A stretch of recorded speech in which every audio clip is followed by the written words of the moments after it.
Greetings, adventurers. You're listening to The Quiet Journeys of Professor Atwood with me, Professor Atwood. I'm glad you're here, and I can't wait to tell you about my latest journey.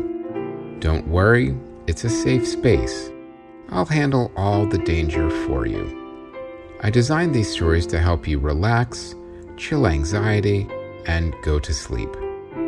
Maybe they'll even put a smile on your face, even if it's a sleepy smile. So please, settle in, relax, and prepare to quietly drift off with me to parts known, unknown, and even some places in between. Comfortable? Very well. Let's get underway.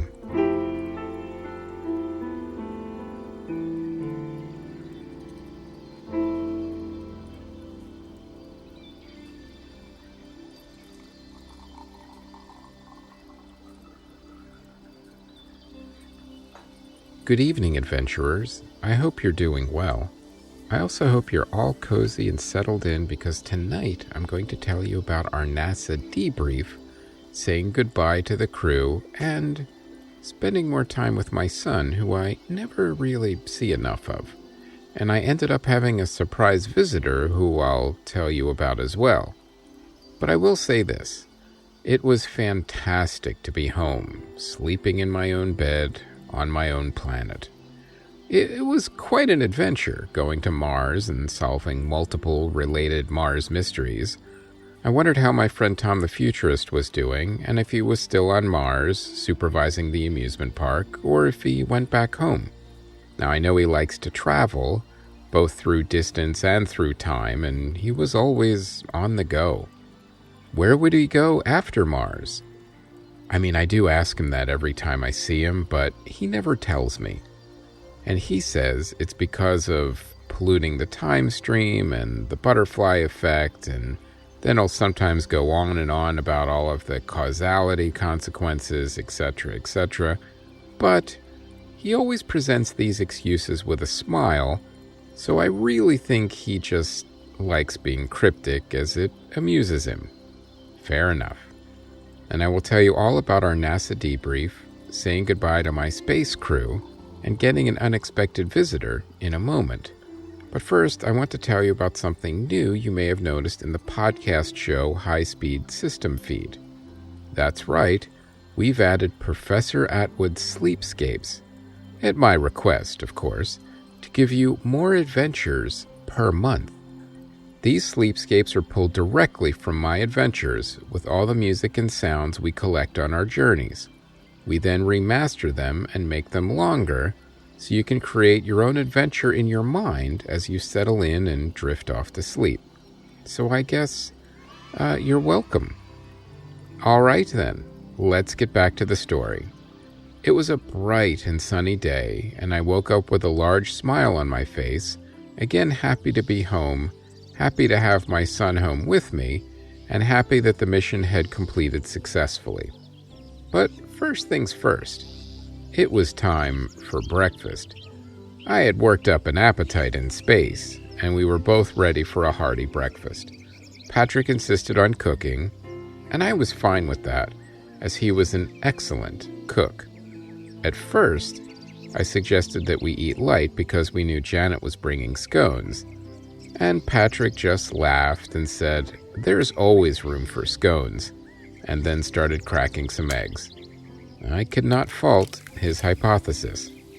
Patrick made omelets, turkey bacon, and fresh hash browns. He apparently had one of the NASA drivers stop at the supermarket on the way, anticipating breakfast. He's always thinking ahead.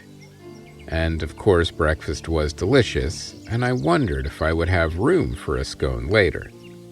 Oh, who was I kidding? Of course I would.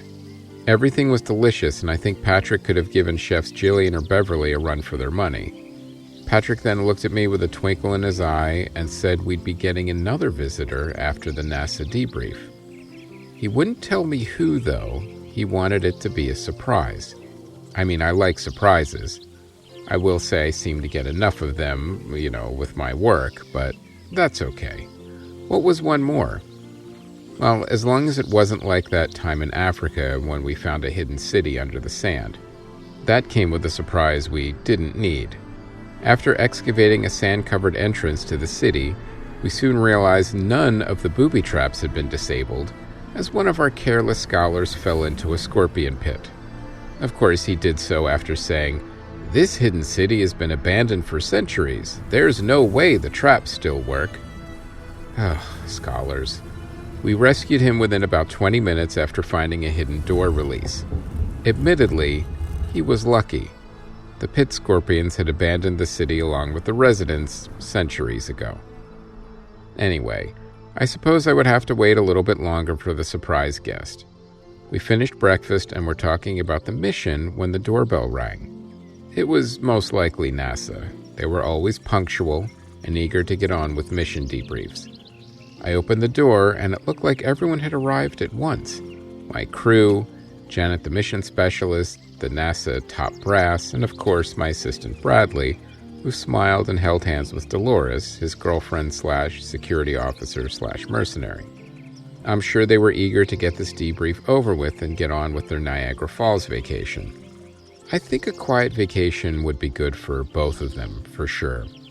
As promised, mission specialist Janet brought a bag of scones, and they were still warm.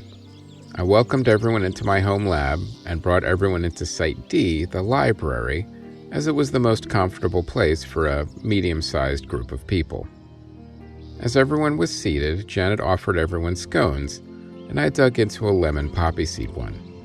That's my favorite flavor, in addition to blueberry, of course. Janet also brought plenty of tea and coffee for everyone, so we pretty much had everything we needed.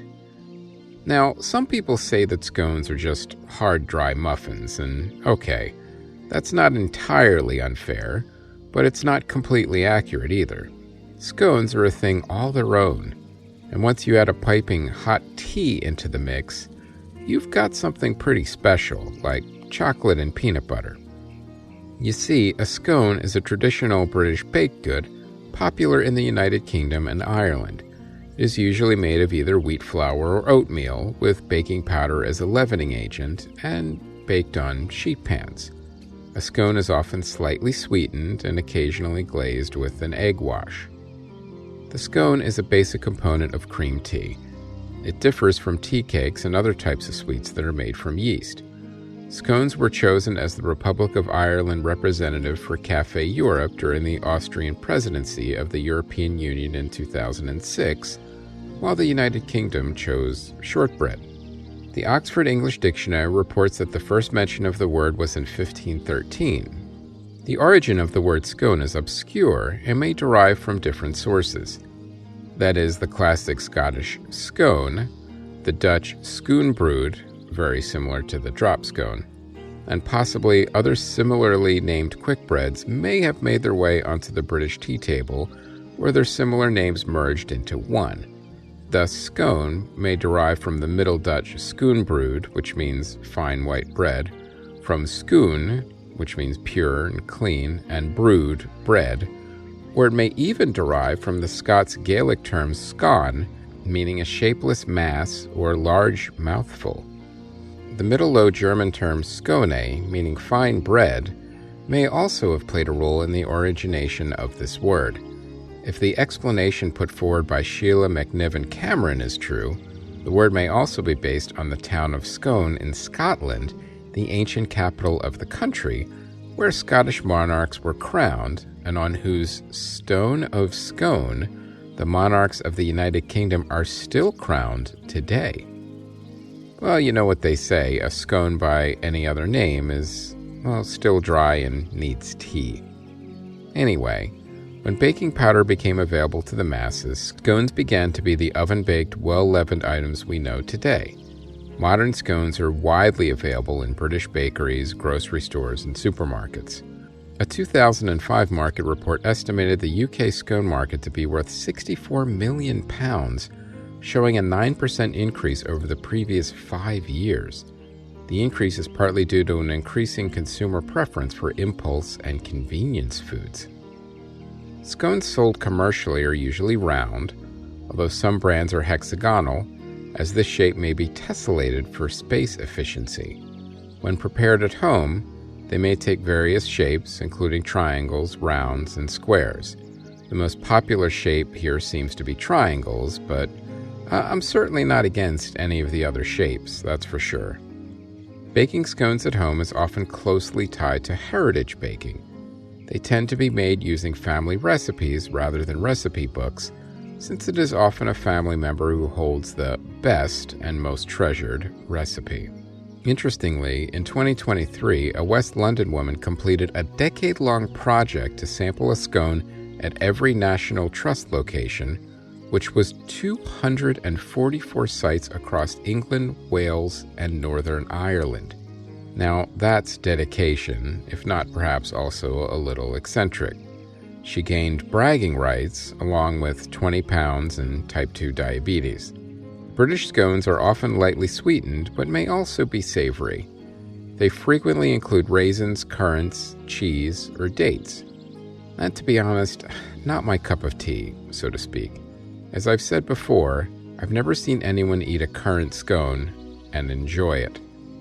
In Scotland and Ulster, savory varieties of scone include soda scones, also known as soda farls, sourdough scones known as sourdough scones made with sour milk, and potato scones, normally known as tatty scones, which resemble small, thin, savory pancakes made from potato flour. Potato scones are most commonly served fried in a full Scottish breakfast or an Ulster fry. Well, at that point, why even call it a scone, though, really? The griddle scone is a variety of scone that is cooked on a griddle on the stovetop rather than baked in the oven. This usage is also common in New Zealand, where scones of all varieties form an important part of traditional colonial New Zealand cuisine. Other common varieties include the dropped scone or drop scone, like a pancake, after the method of dropping the batter onto the griddle or frying pan to cook it, and the lemonade scone, which is made from clear lemonade and cream instead of butter and milk. To achieve lightness and flakiness, scones may be made with cream instead of milk.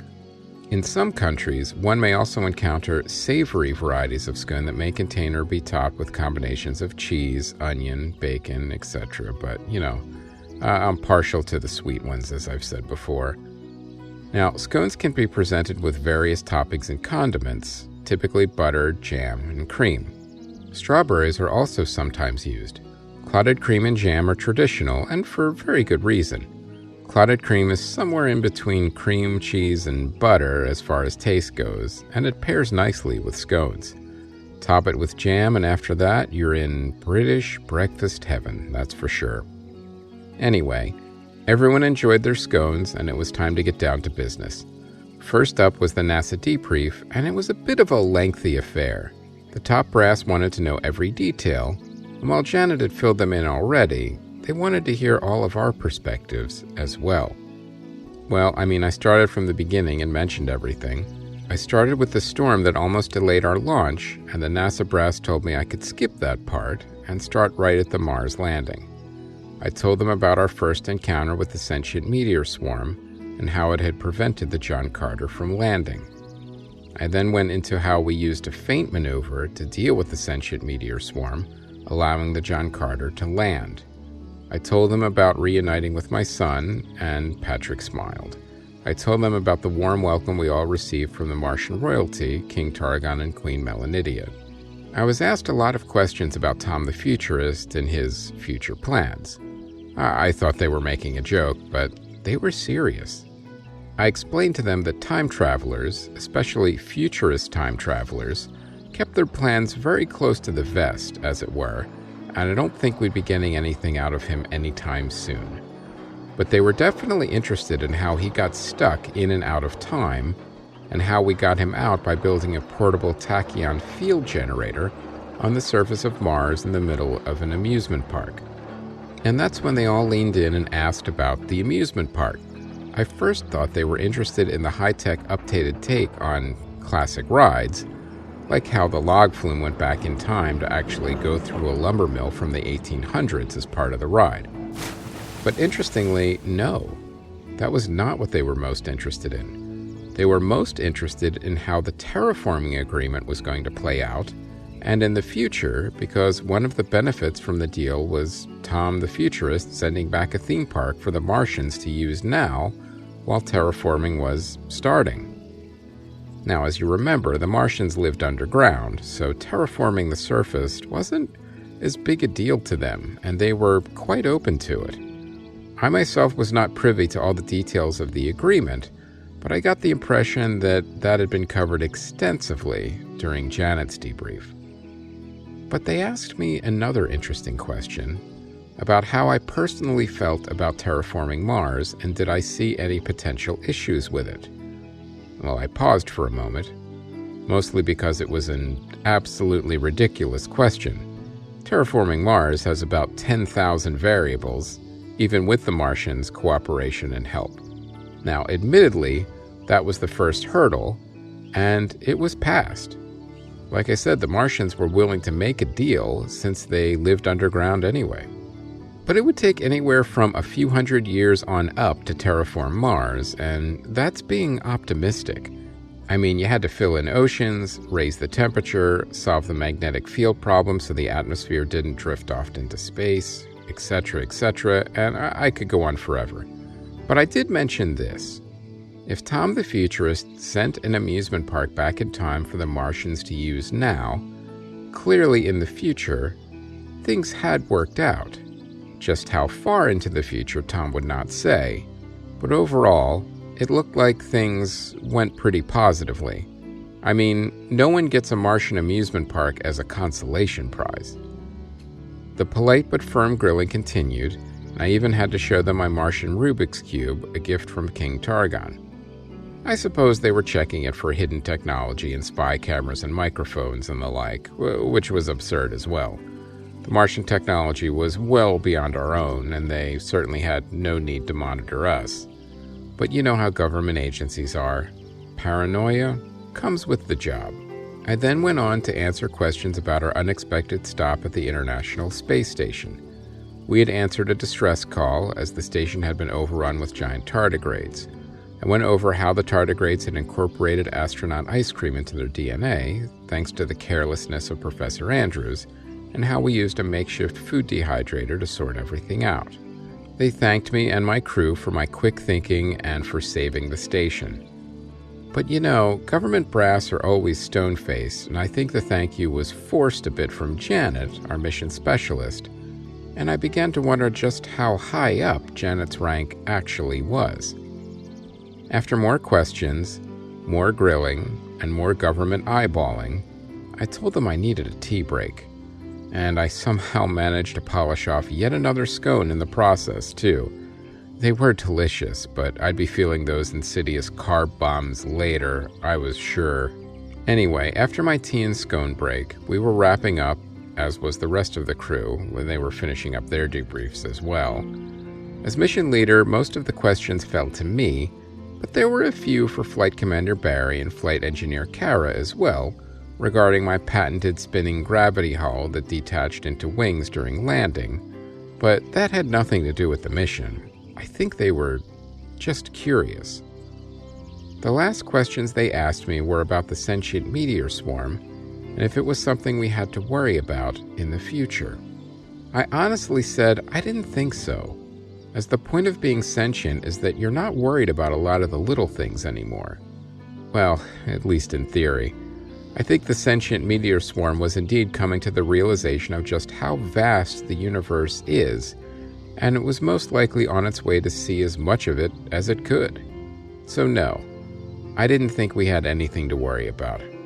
NASA once again thanked me and my crew for a job well done, as did Janet one last time. They said if I ever needed anything, to just ask. I said I would do just that. Like I said before, I don't like calling in favors, as you know, but if I ever needed one involving space, I knew where to go. I just might take them up on that at some point. The NASA top brass and Janet, who I suspected was most likely part of that said top brass, departed, but not until after Janet and Flight Commander Barry made plans to meet up later to catch up and reconnect. I wondered if Janet had kept her Magic Castle membership active, and if they would be going there later to talk in between magic shows.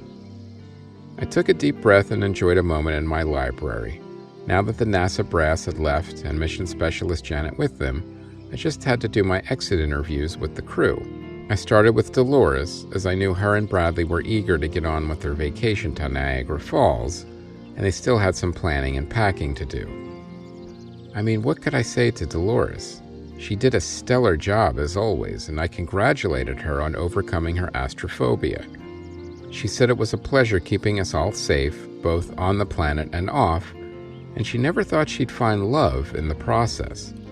Her and Bradley then exchanged a warm smile. I could tell they were both falling for each other, even harder than before. It was good to see young love in full bloom. I wished them both the best on their trip, and I took Bradley aside and told him to expense the whole thing. It was on me. He thanked me and told me it was always an honor and a privilege to be part of my adventures. Bradley was maturing so quickly, and I knew he would have a lab of his own someday. I would miss him, but for now, I was fortunate and honored as well to have him as my assistant. I told him he was clever, brave, and compassionate. I told him never to change and to stay away from scholars. He smiled and walked out with Dolores, hand in hand. I then met with Flight Commander Barry and noticed he also had a fondness for scones as he was finishing up his third. I told him to feel free to take a couple on his way out as well. I thanked Barry for another great space mission, as he was one of my go-to space crew. Always a problem solver with a cool head and a born leader. Any mission was lucky to have Barry on board. He thanked me for the opportunity and was eager to reconnect with Janet, so I didn't keep him. I asked if he had any interest in returning to writing for television programs, and he said, "Not on your life," grabbed a couple raspberry scones, and departed. Next was flight engineer Kara, who did an amazing job with everything that was thrown at her, from dealing with an unexpected sentient meteor swarm to having to cobble together a portable tachyonic field generator to help Tom the Futurist, to getting the giant tardigrades down to size with a modified space food dehydrator. It was a lot, but Kara was always up to the task. I thanked her for a job well done and for the upgrades to the Journeyman's ionic drive, and would put her in the space crew rotation for sure. She thanked me for the opportunity and said it was an adventure she would not soon forget. She said to call her if I ever went back to Mars or somewhere else in space. I said I would, for sure. Then I spoke with Medic Aaron, who we did need on this mission. As I've always said, better to have a medic and not need one than need a medic and not have one. While we didn't need medical treatment on the Mars mission, we did need it on the International Space Station to treat crew injuries there. Although one was from pickleball, but an injury is still an injury. And turns out due to a special forces background, he was a crack shot, which made dealing with the sentient meteor swarm much easier. I thanked him again and asked if he would consider Terran adventures and missions as well, and he said he would think about it. I mean, I understood. Once you get a taste of space, sometimes it's hard to go back. I then spoke with Stephen, not Steve, our linguist. He was very involved in the contract negotiations for the terraforming agreement, and I'll be honest, I was busy helping Tom the Futurist get unstuck in time, so I didn't have a lot of visibility as to what he was doing. I expected him to have to do some research and extrapolation on the Martian ruins, but they turned out to be a half-built amusement park from the future, so there was really nothing to decipher there. I thanked Steve for his help and said I was sorry there wasn't more for him to do on this mission. He said not at all. It was fulfilling and enjoyable, and he learned a lot about the Martian language and culture, so he found it to be an enriching experience. I was glad. Stephen, not Steve, also took a scone on his way out. Lastly was Jillian, our space chef, who filled in at the last minute when Beverly couldn't pass basic astronaut training. Ironically, Beverly, our usual adventure chef, and Jillian were close friends, then rivals, and then close friends again after our multiverse Madagascar adventure to a dimension without cheese. I was glad they had been brought back together, and glad Jillian was able to make the journey. She said she had a blast, and to keep her in mind whenever Beverly was unavailable. I said I would, of course. She did not take a scone, but left me and Patrick a couple of homemade eclairs. I'm not sure when she had the time to make them, but she did, and as always, I was impressed with her work. And we were quite full from the scones, so obviously we saved them for later. I thanked her one last time, and she departed. Well, that was it for the crew, and for Bradley, as he had left with Dolores and would be leaving for Niagara Falls quite soon. My home lab was quiet again after everyone had left. Only Patrick remained with a sly smile on his face. He said the surprise visitor would be here any minute. I began clearing up the library from all our guests as we waited. We didn't have to wait long. The doorbell soon rang once again, and I couldn't imagine who it was. I opened the door, and there waiting for me with a smile was Ellen, my daughter. I hadn't seen her in months, as she works in marketing and PR and is always jet-setting across the globe. That seems to be a family trait, that's for sure. I gave her a full-on dad hug and welcomed her inside. I had my two adult kids, home and with me again. Ellen was 2 years younger than Patrick, and science and exploring didn't quite land with her the way it did with Patrick. She was more of a people person rather than an ancient ruins and unexplained weather phenomena person, which was fine, and I supported her if it made her happy. And it did. The first thing I wanted to do, of course, was to catch up. She told me about the brands she was working with, which celebrities she would run into at parties, and how nice the Caribbean is this time of year. And I told her about our trip to Mars and how we saved the International Space Station. She was absolutely amazed. She was also very interested in the Martian amusement park, as she was also a big fan of rides when she was younger. We laughed and told stories and caught up for hours. I know I've already said it, but let me say it again. It was good to have my kids back home with me. Now, I know a lot of you are probably thinking to yourself, what about their mother and Professor Atwood's ex-wife? Well, adventurers, as you know, family can be complicated. While my wife is also a scientist, we did end things amicably, and I think I will save any stories about my ex-wife for another time. It was a great feeling of joy I was experiencing. First, it was great to be with my two kids at the same time. With their busy schedules on and off planet, outside of occasional holidays, it was rare to get us all together. But I was also happy and joyful about being home safe and sound from our Mars missions, including the detour to the International Space Station to deal with the giant tardigrades. I had a couple more days with Patrick and Ellen, so I wanted to make them count. We'd go out to restaurants, maybe take in some museums like the Getty, and of course I would give them a tour of the lab and all the updates and upgrades they hadn't seen yet. And I'll tell you all about a new part of the lab, Site E, and the experiments inside it next time as well. But before I end this evening's story, I want to talk to you about something. Family. As we get older, family tends to become more important to us. People come and go in our lives, but family are the ones who have been there from the beginning. Sure, it can get messy and complicated, but what isn't, really? But seeing your family after a long time can feel like coming home from an adventure. There's comfort, joy, and nostalgia there, and you have a shorthand because you share so many memories that you've made together. So enjoy these reunions and treasure them. And even when they're done, you'll find you'll soon be looking forward to the next one. Good night, adventurers.